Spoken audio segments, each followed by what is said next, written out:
Hi guys, naghahanap nga po pala ako ng mga mahilig na magsagot sa mga messenger bot. Ito nga po pala yung ECNL version 2 na pwede po tayong gumamit ng ating messenger para makapag-encode po tayo dito. Meron din ito guys na website.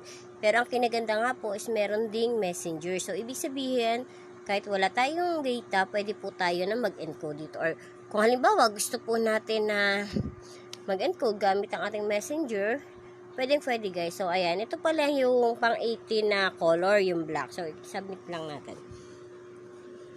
Ako kasi guys, kaya messenger po yung ginagamit ko. Kasi nalilibang ako dito. Kumbaga, mas mabilis po siya na mag-reply.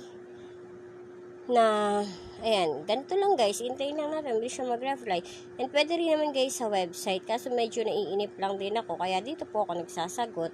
Tsaka mas mabilis kasi guys na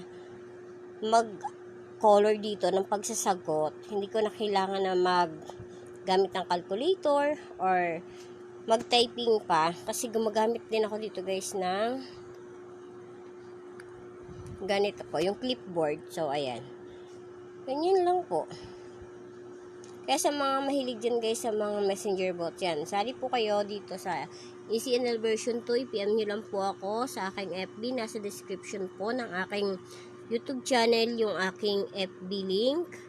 Pwede nyo po ako message doon para may send ko po sa inyo yung full details about po dito sa ating ECNL version 2.